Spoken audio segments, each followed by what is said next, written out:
Hey folks, my name is Ben, and welcome to a comic book breakdown mini special episode where I'm going to review and talk about the new Across the Spider-Verse movie from Sony Pictures that just came out. Um, I, I often forget, I'm not going to lie, I often forget to talk about the movie stuff that has been coming out. I try to do my best to remember that this stuff exists and that people definitely consume this more than they consume comics. And sometimes I forget to talk about the stuff on the show. I absolutely forgot about Ant-Man, Quantumania. Sorry, it happens. Uh, but I wanted to talk about Spider-Verse because there's some really cool things that they did here that I just think are absolutely fascinating. And yeah, so we're going to talk about Spider-Verse for a little bit. This isn't not going to be an in-depth breakdown for the most part. I do not intend to review every little thing about the movie. I just want to point out some things that mean a lot to me as a comic book reader and a comic book fan. So first off, if you're watching this on YouTube, you can see behind my head there is a poster for the movie that I got because I saw it in IMAX. So if you have a chance to see it and get one of these posters, get it. It's super dope looking with art by Bill Sienkiewicz. He is not classically someone who's drawn a lot of Spider-Man stories. I know Sienkiewicz best as an 80s era artist on the New Mutants. He also did a really famous run on Moon Knight in the late 80s, early 90s, maybe, as well as Elektra, Daredevil. I don't know him as a Spider-Man guy, but the poster looks amazing, and it's huge. There have been a couple... It's been a while since the MCU did it, but the MCU used to give away movie posters with a lot of their film releases, depending on where you went to see them. But they were all a lot smaller. They were like 8 by 11 size, or maybe... I don't remember the next size up from that, like 10 by 13 maybe. This thing is huge. It is movie poster size.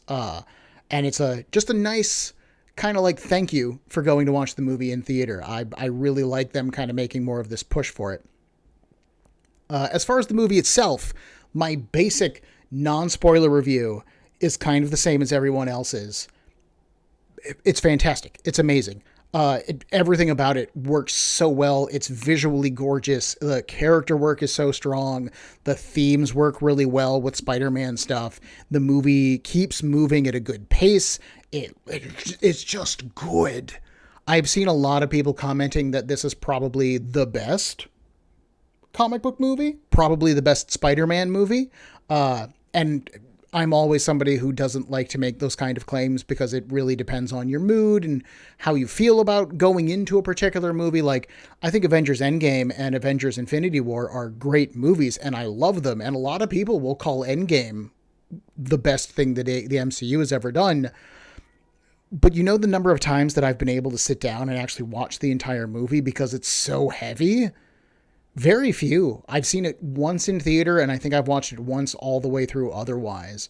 You compare that to something like Shang-Chi or Captain America Civil War, which are a lot lighter in tone and a lot faster in pace, and I've watched those movies over and over and over and over again because I can just sit down and start watching them. I don't have to go, okay, let's get into a somber, serious mood. Let's watch this movie.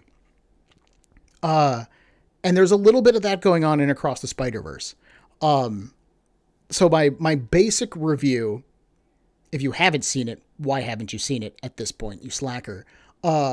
If you're like on the fence for whatever reason, you definitely need to have seen Into the Spider-Verse first to get the setup and kind of the character beats that the movie opens with. But if you have done that, then you're fine. Watch the movie, love the movie like the rest of us did. You're going to have a good time and just relax.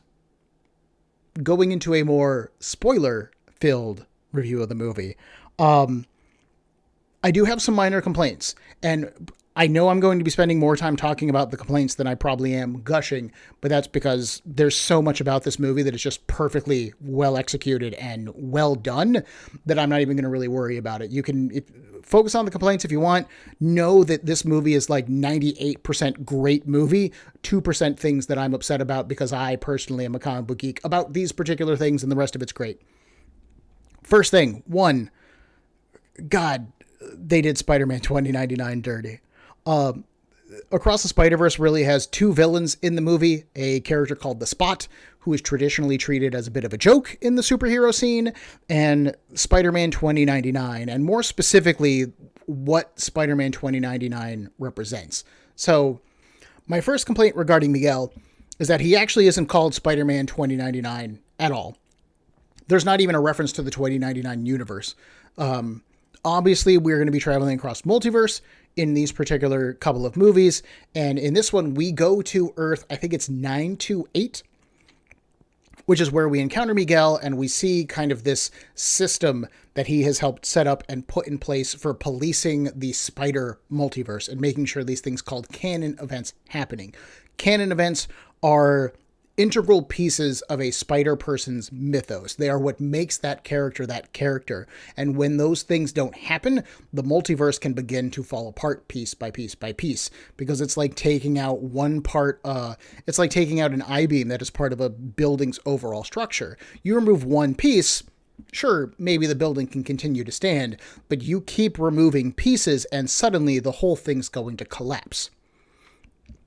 That I do not inherently have a problem with. I actually think that the canon events, because the main thread of the main thrust of the rest of the movie then becomes Miguel and the people who are allied with him want to make or allow these events happening. So we see when we meet the Spider-Man of India, Pavatar, he is saved from having one of these canon events. Miguel accidentally saves the captain of the police force who was supposed to be persecuting Spider-Man this entire time. He saves him. That canon event is disrupted. A giant, massive black hole then drops into the middle of the city, and it looks like that universe is going to be destroyed. And Miles has the perspective of, we can figure this out. The job of Spider-Man is to save lives and help people. We can find a way to save these captains and still be Spider people. And Miguel's side of this argument is, no, we can't. Because without these people dying, we wouldn't exist. Without these few being sacrificed, the majority of the lives that we save will never be saved. Which is a really great central conflict to the movie, and Miguel is a really good counter character to Miles, who is relaxed, who is family-oriented, who is very positive and very optimistic about who he is and what he wants out of life. And Miguel is a character who has lost everything that means anything to him. And he doesn't want that to continue to happen to the rest of them. He will save as many as he can if it means sacrificing one or two here or there, and that's okay with him. And one, I don't like the fact that Miguel is willing to let people die in order to help people. That is not a part of Spider-Man 2099's character. I will argue that 2099 is a little more bloodthirsty in how he treats his villains. If I remember correctly, when he encountered Vulture 2099, I believe he did let him die. I don't remember him outright killing the Vulture of 2099, but I do remember him letting the character die, and he's just like, he was a cannibal. He was eating people. This is not a good person. I'm not going to worry about saving him. Screw this guy. So the bloodthirstiness that Miguel had in the comics is amplified for his role in the movie to a certain degree. It still fits the character pretty well, and he does have a scary, intimidating looking Spider-Man 2099 costume. Like, Miguel looks like a threat. He's always looked like a threat. That's one of the things that's made him such an iconic character, is that he looks dangerous and scary in a way that regular old Peter Parker does not. So it does bother me that, one, Miguel is kind of treated as a bad guy when he's not. And then two, it does bother me that he's never called Spider-Man 2099. We do not go to the 2099 future. We only go to Earth 928, which is the closest we come to it, which is a bit of a bummer as someone who loves the 2099 stuff. That said, as part of his background, Miguel explains that he left his original reality and went to one reality over where there was another Miguel O'Hara who died, who had a wife and a child, and Miguel assumed that guy's identity, becoming the Miguel O'Hara of that reality. And during that flashback sequence, the art style that they use to tell those story elements looks really close to Rick Leonardi's artwork for Spider-Man 2099 comics. This is one of those moments where I absolutely love the team behind this movie, because maybe this is not the version of Spider-Man 2099 that I grew up with, that I fell in love with. Spider-Man 2099, if I remember correctly, is the first ongoing series for Marvel that I collected all of. And you got to keep in mind, at the time, I was buying Uncanny X-Men, a book with 300 plus issues at the time, many of which were older books released in the 1970s, 1980s that I was never going to be able to afford, period. It's just not going to happen. Spider-Man 2099 was a comic that I bought all of. So it's kind of a canon event for me as a collector, and the character means a lot to me as a fan. And so getting to see that the art team who made this movie looked at those comics, and I don't believe Rick Leonardi actually worked on the movie, but just to reference his specific style and his specific design choices for the 2099 universe, oh, that shows a degree of love that I'm not used to seeing in these movies, guys. Like, even as much as I love the MCU, I have to admit that the MCU is an adaptation, that they are taking these characters and concepts and they are adapting them to the big screen. And there's some stuff that's not going to work. There's some stuff that is. But the past couple of movies, it's felt like the love has been for the MCU, not for the source material. You look at Ant-Man Quantumania, you look at Thor Love and Thunder, which are movies that I enjoyed for the most part. I always call it World of Wakanda. Black Panther 2, Wakanda Forever. I just keep screwing up the title. These are movies that feel like they're taking more inspiration from the MCU than they are taking inspiration from the comic books that created the MCU.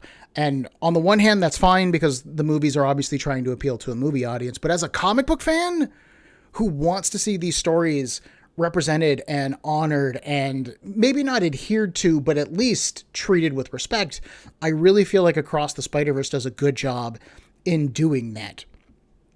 For example, the movie actually opens in Spider-Gwen's home dimension, Earth 65, I think it is. And the artwork that they use to depict Gwen's reality is so reminiscent of, I believe it's Robbie Rodriguez artwork from the original Spider-Gwen ongoing series of comics. And I'll be the first to admit, I collected the first volume, I think it was, of Spider-Gwen's ongoing series. It really didn't do much for me. I don't know why. I really wanted to like it. I'm an alternate reality guy.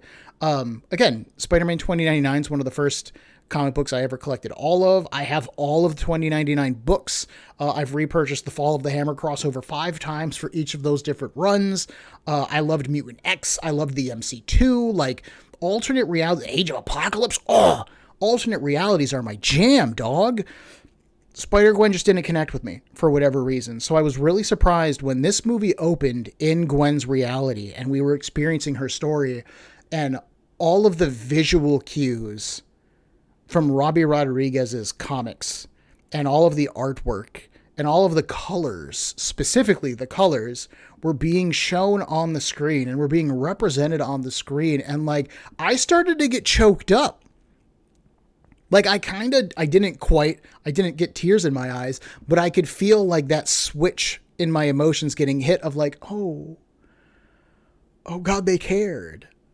They really cared. And that's not something I feel like I see in a lot of these movies. So that was something that really hit home to me, how much people have did care about Spider-Gwen in making these scenes, but also have come to like Gwen in just the broader sense of the fandom.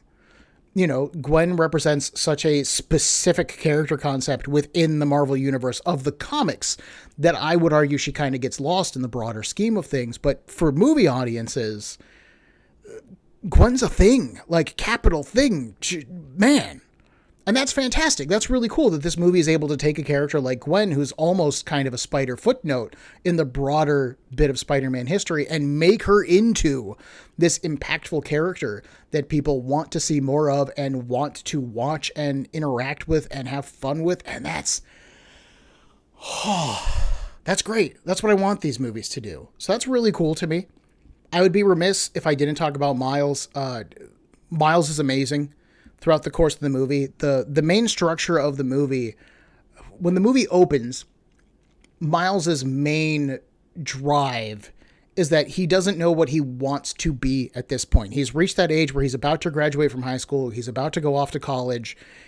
he knows that he wants to do more, and he specifically wants to study like quantum traveling. Like the movie is very clearly setting up the idea of Miles wants to travel between realities because he wants to see his friends again. He wants to see Gwen. He wants to see Peter B. Parker. He wants to see Spider-Man Noir and Spider-Ham and Penny. He wants to be somebody who's able to set this stuff up, which is really cool. And it also is so incredibly isolating, because you forget that Miles exists in a world where there are no Avengers.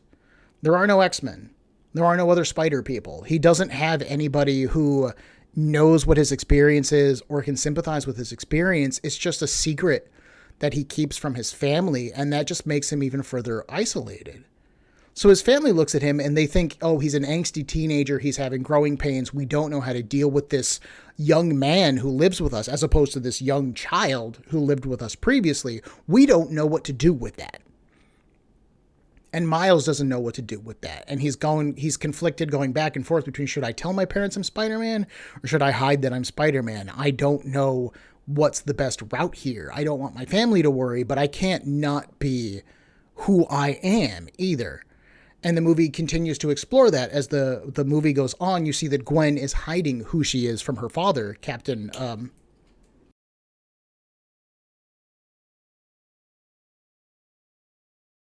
The story continues to explore that, where Gwen is keeping the secret of who she is as Spider-Gwen from her father for very good reasons. Gwen accidentally killed her reality's version of Peter Parker, who had turned himself into the Lizard. He was menacing a school dance. She had to stop him. She tried to trap him under some debris, and it accidentally crushed him. He just did not survive, unfortunately. And Gwen has been on the run from the police, and specifically her father, ever since. So her isolation and her loneliness and her desire to connect with other spider people is also evident. And it's kind of the driving thing that brings Gwen and Miles back together, is these two are friends. Maybe they want to be a little bit more than friends, you know? But at the very least, they are friends, and there's nobody else that they can really relate to or contact for this stuff until Gwen gets brought into Spider-Man 2099's multiversal policing action, right? The Spider Team, or whatever you want to call it. Which then becomes the driving force of the movie, is Miles finding this place where he thinks he's going to be welcome. It's a spider family. He has to be welcome here. These people get him and they understand. And then he shows up and he's the one who doesn't understand, actually. He's the one who is against everything that they fight for. And that's really good drama. And if I would have any, and it's not a complaint, right? Because it's not a bad thing that the movie does. But if I have any personal complaint about the movie that keeps me from saying this is the greatest movie of all time, and I really think that I'm going to watch it a bajillion million times, is that it is heavy. This movie is dealing with themes of isolation and how to move on from your life and keeping secrets from your family, and how it can impact you and damage your life and their lives and break your relationships apart, and ultimately dealing with the idea that you should be honest. Like, whoever you are, whatever you are, be honest with your family in the hope that they're going to support you.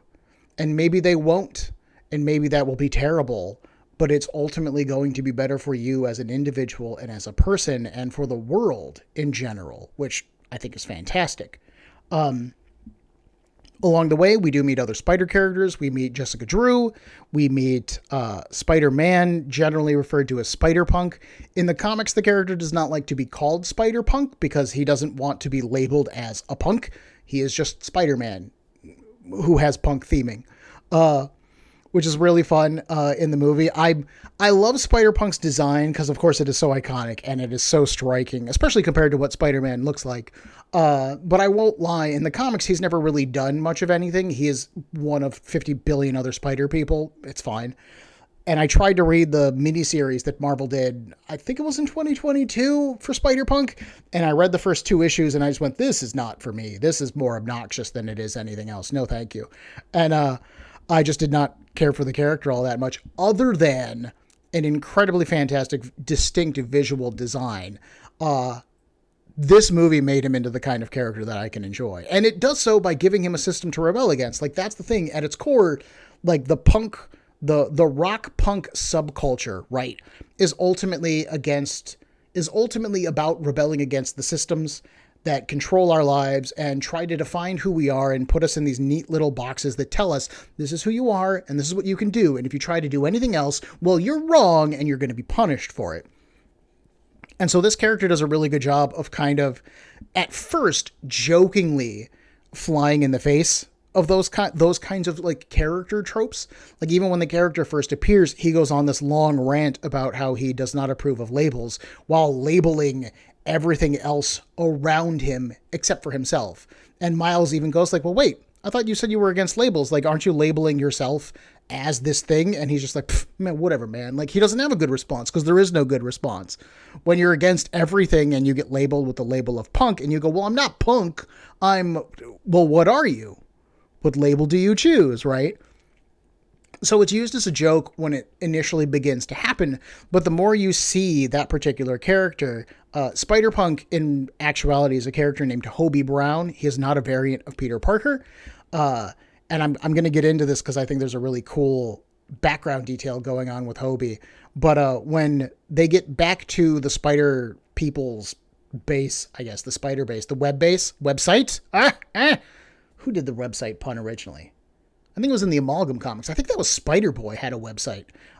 Anyways, when they get back to the base and they're walking through to go meet Miguel for the first time, Hobie is just like stealing stuff off the walls and like breaking machines because it's a system, right? All around him that he is a part of that he doesn't approve of just because it's a system and it's policing things and he doesn't approve of that, which is really fantastic and it's treated as a bit of a joke.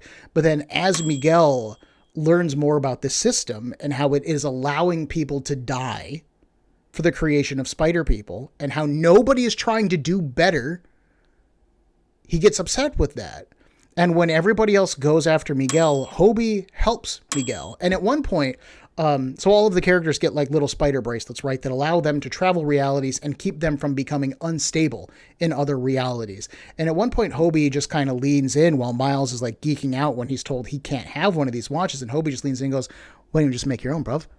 Which is such a good moment because a lot of these Spider People are scientific geniuses. Maybe they're not Reed Richards, maybe they're not Tony Stark most of the time, but they are scientific geniuses. They make web shooters, they make their own costumes, they make all these pieces of technology, and it's really cool to see Hobie be the character who goes, Miguel's not the only guy who can do this. You could do this too if you wanted to. Which I really like because it echoes Miguel's desire from earlier in the movie of wanting to study quantum mechanics and wanting to find a way to travel realities. This movie is setting up where we're going to be taking Miles in the next movie. Oh, I love it right here. So you have this moment. All the other Spider characters believe they have to stop Miles because Miles is going to break the multiverse.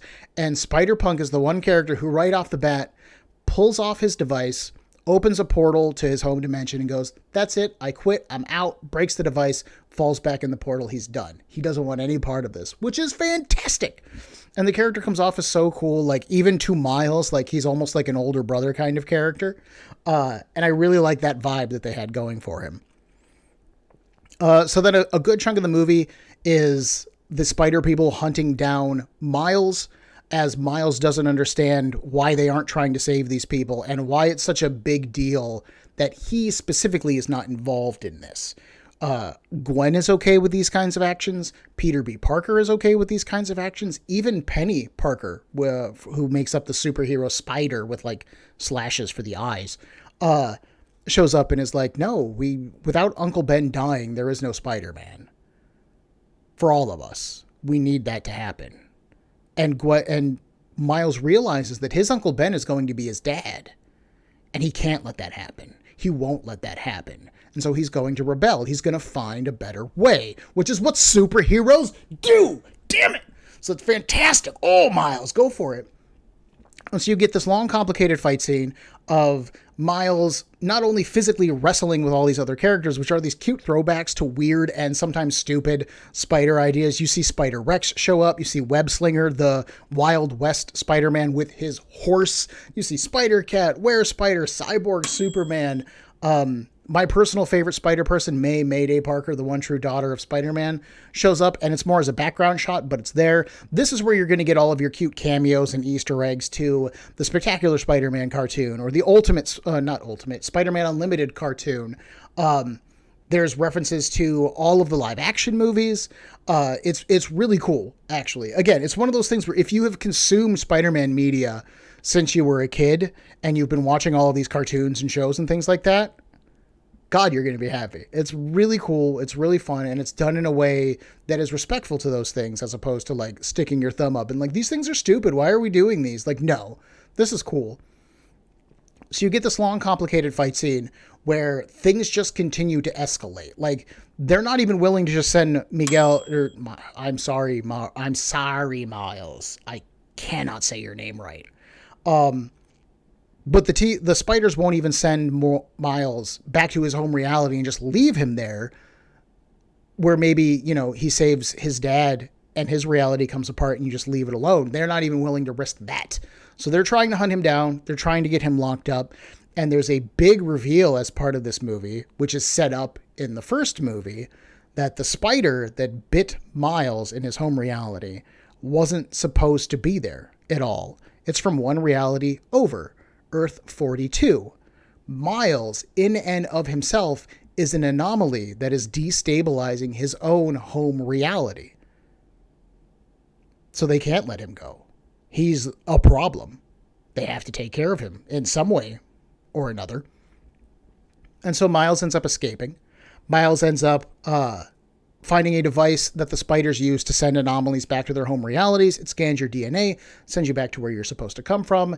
And as he gets in it, and this is one of those things, like, this is a beautiful trail of breadcrumbs that I picked up where we were going the second that they gave it to us. And so, like, I went to see the movie with my buddy Ephraim, of course, and my brother-in-law, Nick. And when we got to, like, right before the big reveal of the movie, and Ephraim has done this to me on other movies, during Guardians 3, when Peter looked like he was going to die in the vacuum of space towards the end of the movie, he leans over and he's like, Adam Warlock's going to save Star-Lord, I bet. And then sure enough, it happens. And so in this one, I saw where we were going really quickly, and I told Ephraim, I was like, nah, his uncle's not the Prowler. He is. And it took Ephraim a second to get there. And then he got there like a beat or two after me, and he's like, oh, dog. And so Miles gets his DNA scanned.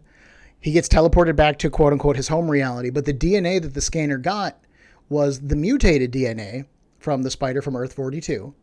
So Miles is not sent back home to his home dimension in order to save his family. He is sent to Earth 42, where there is no spider person, because the spider went from Earth 42 to Miles' Earth. There is no Spider-Man of Earth 42. That character never existed. And right away, Miles rushes back to his home apartment so he can try and save his father, so he can beat the other spider people there and save his father.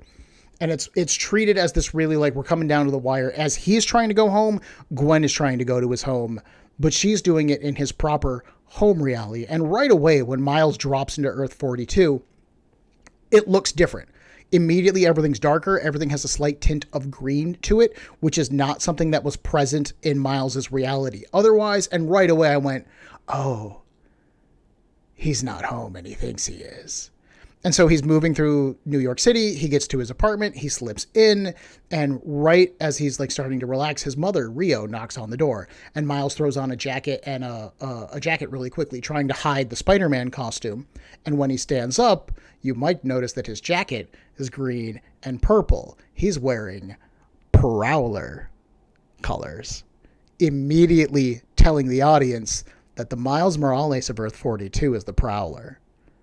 And so as the conversation continues on, Miles ends up finally admitting to his mom that he can't do this anymore. He is Spider-Man. And she's like, who's Spider-Man? Are you dressing up as a comic book character? What is this? I don't understand. And so she has no concept of who this character is because the character doesn't exist. And at this point, I'm starting to look around the backgrounds. I'm starting to study where they are at. What do things look like? And you end up learning that in this reality, Miles's father did die. And his Uncle Aaron, has become kind of his role model slash father figure. And so Uncle Aaron shows up and you're like, oh, the Prowler. Oh, and I'm sitting there smug as a bug in a rug going, no, folks, he's not the Prowler here. He's not the Prowler at all. And then the Prowler jumps Miles. They take him to their secret hideout and we get the big reveal that the Miles Morales of Earth 42 is the Prowler. And it's a really cool scene. It's super well done. It's where the movie finally ends up. And I specifically wanted to bring this little bit of storytelling up because there's this background meta through line that I super appreciate in this movie specifically. Because in the original comic books, in the source material for all this stuff, Hobie Brown is a mid-tier scientist who creates the identity of the Prowler. And he is originally a thief. He really quickly realizes that it's not a good thing and it's not what he wants to do with his life. And he becomes not quite a superhero, right? Because he doesn't become like the superheroic Prowler and he gets his own ongoing series and he's trying to help fight crime in New York City very much. He does help out when he needs to help out. But I know him best from appearing in the Identity Crisis series of comics over in Spider-Man, where Peter Parker is accused, or Spider-Man is accused of murder. And so Peter Parker creates 4 new identities so that he can go do superhero stuff in New York without being Spider-Man. And Hobie helps create the superhero, the Hornet, with Peter. Hobie's gone back and forth over the years. He has been a superheroic version of the Prowler. Again, it never works for very long because nobody buys those comics. He did recently take up the identity of the Hornet because he helped co-create it with Peter.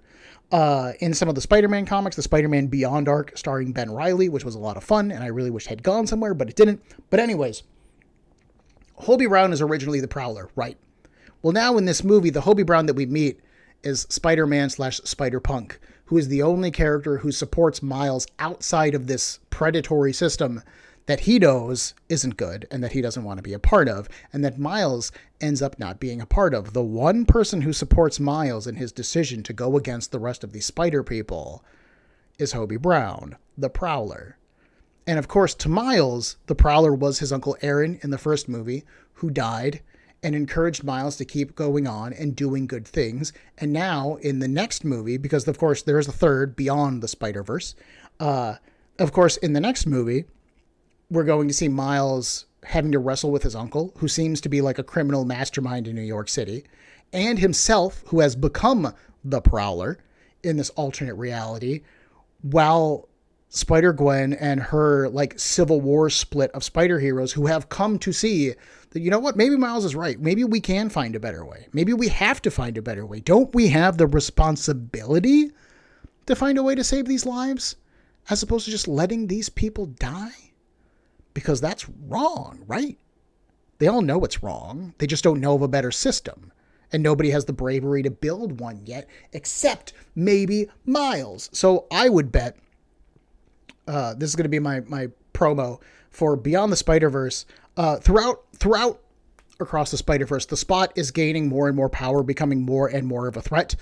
He discovers that he can travel through multiple realities. He discovers that he can boost his own powers. And he looks at Miles and he sees someone who has ruined his life.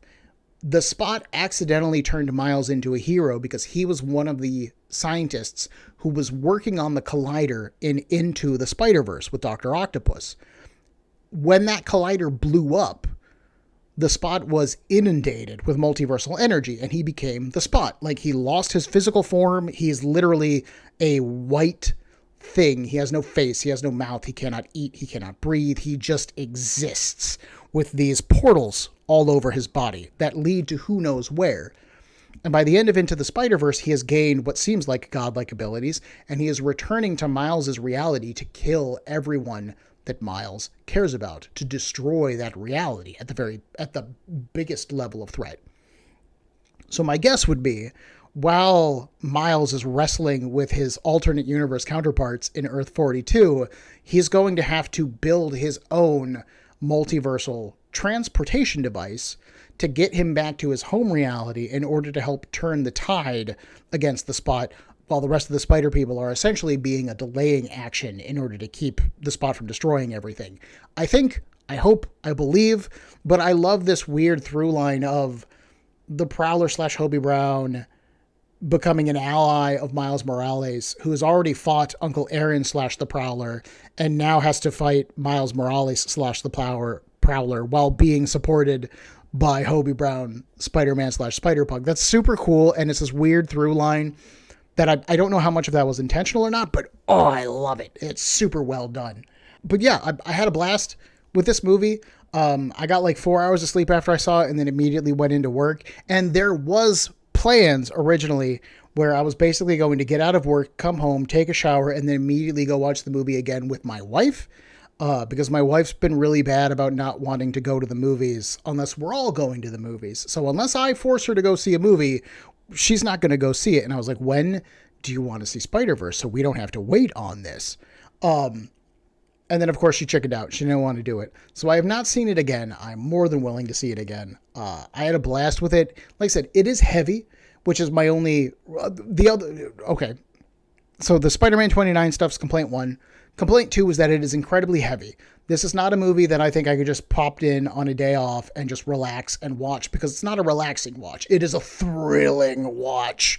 It is balls to the wall, going ham for everything that it tries to do. And that is low-key kind of exhausting when you're watching a movie sometimes, which is why I don't give it the rating of like my greatest movie of all time, the best superhero movie of all time. It's super good. It's an 8 or 9 out of 10 for sure. Best of all time? I don't think so for myself. Complaint number 3 for me is the treatment of Scarlet Spider. Scarlet Spider is one of my favorite versions of Spider-Man. Ben Reilly was becoming Spider-Man when I was getting into comic books. I bought all of the Scarlet Spider little comics that they did for him. There was a brief period there where in the lead up to Ben taking up the mantle for Spider-Man, they replaced Spider-Man's comics with Scarlet Spider comics. So instead of the Amazing Spider-Man, you had the Amazing Scarlet Spider. And then I believe it's 2 issues of every Spider-Man book. And then Sensational Spider-Man launched with Ben Reilly as Spider-Man with the new costume. Looking dope. Love that book. And so I have a lot of love for Ben Reilly, and the character is largely treated like they take all of the, and I'll fully admit, 90s era Spider-Man comics are silly and kind of dumb, because everything was kind of silly and kind of dumb in the 90s. And they take that and they amp it up to 11, and then they go, here you go, here's Scarlet Spider. So it's all the things that you hate about him the most are the things that somehow make it onto the screen. The brooding, the self-deprecation, that stuff I do think is really annoying, and I'm sad that they went with the joke version of Scarlet Spider more than a character who's actually like interesting and compelling. That said, I do think he sounds right. He looks fantastic. Scarlet Spider, I think he was designed, I might be wrong on this, but I believe he was designed by artist Tom Lyle, who passed away a couple of years ago. Lyle has a very specific style, and he drew a good chunk of the original Scarlet Spider appearances that were happening at the time in Spider-Man comic books. And I will fully admit that, God, they do a good job turning Tom Lyle's art style into an animation style in the movie. He looks like he stepped off a comic book page, and I can't be upset about that, visually at least. Like, he looks like he's supposed to, which is great. And there is a moment at the end of the movie when they are trying to hunt down Miles, and they go to Miles's reality, and Scarlet Spider drops into an alley, and he is narrating what he's doing as it's happening. And watching the movie, it feels weird because this character just feels like he's talking to himself. And I'm sitting there going, oh my God, this fool is narrating. And in my head, I could imagine a panel of Scarlet Spider dropping into an alley, and there's 16 word boxes around him describing the alley and what's going on and how the character feels, because that's what comic books did in the 90s. You know, stupid as it might have been, as great as it might have been, they made it in the movie. And that's kind of cool, right? Like, it's just as cool and just as stupid as it is in the comics, but it's one of those things where, like, if you read the comics, if you get what they're doing, then God is great. And if you don't, you just go, wow, Scarlet Spider's a weird character. And that's kind of why it frustrates me, because the Scarlet Spider's not that weird of a character in comic book terms, mind you. But yeah, overall, I had a really good time with it. I'm excited for the next movie. I think the storytellers did a fantastic job taking a lot of these characters and concepts and updating them for the movie and making them enjoyable in a way that the comic books sometimes don't or weren't able to, because there's just so much stuff, other stuff going on. Like, Spider-Punk's never really had a chance to shine before, Because the first time he showed up was in Spider-Verse, and there's like 12 spider characters running around doing stuff, and the main thrust of that story was Peter Parker, not Spider-Punk. So the character didn't really get a chance to shine there, where now the character's getting a chance to shine. And I do also think that it helps to have actors portraying these characters, because those actors are able to lend some charisma to these characters that the comic books are not. Daniel Kaluuya does a fantastic job with Spider-Punk. I will admit his accent's a little thick for my American ears at times, and I did sometimes have trouble making out what he was saying, especially when he would get slang-y. But for the most part, like I said, I thought he lent him a lot of charm and made him entertaining and lovable in a way that the comic books for me generally don't. Same thing with Haley Steinfeld as Spider-Gwen. In the comics, Spider-Gwen to me was kind of just She was fine. She was good, but she wasn't a character that I cared about. Where in these movies, she adds so much charisma and depth and heart to the character that you can't help but love the character. In the same way that I feel like Robert Downey Jr. added so much to Tony Stark, where you read any Iron Man comic book pre like 2001, they're all kind of terrible. I don't collect a lot of Iron Man comics, because the ones that I've read as part of collections, I read them and I go, I don't know why anybody's buying this book. This book's low-key frustrating and ugly and bad to read. I don't get it. And then RDJ got the character, and he added so much fun and life to him that it kind of redeemed Iron Man comic books, for at least for me. I don't know about for anybody else. And there's a lot of that going on with some of these spider characters in Across the Spider-Verse in a way that the comic books just can't convey, right? So I think that's pretty much it. I'm going to go, I guess. Like I said, I really enjoyed it. I hope everybody else enjoys it. Let me know what you thought about the movie. Who was your favorite character? What was your favorite plot element? Did you catch the Earth 42, like, teleport signature? Like, did you call the ending? Because again, I'm not saying I'm like psychic or that I predicted the future. The storytellers left a very clear series of breadcrumbs between Earth 42, the green coloring, the green and purple coloring, and then finally getting to the big reveal. Oh, that was so dope. So well done. Let me know what y'all think. Otherwise, the next Marvel release, I think, is Secret Invasion later this month, later in June, if I remember correctly. I'm going to try and cover that as it's coming out. I'm probably going to forget, because I always do, and I like to keep my focus on producing the actual podcast, so we'll see. But otherwise, go see Across the Spider-Verse.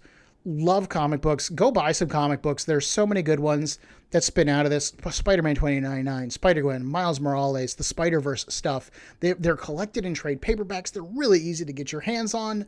Go check it out. Fall in love with a character, and then go watch their movie when it comes out. Why not? All right, everybody. Bye.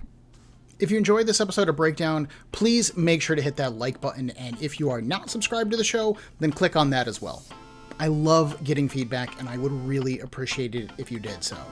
If you have any questions, concerns, or would like to suggest a comic or a series to me, Breakdown can be found on Facebook, Instagram, and on a variety of podcast platforms, with links in the description for this episode below, as well as the email cbbreakdown@gmail.com. Thank you for your time and attention.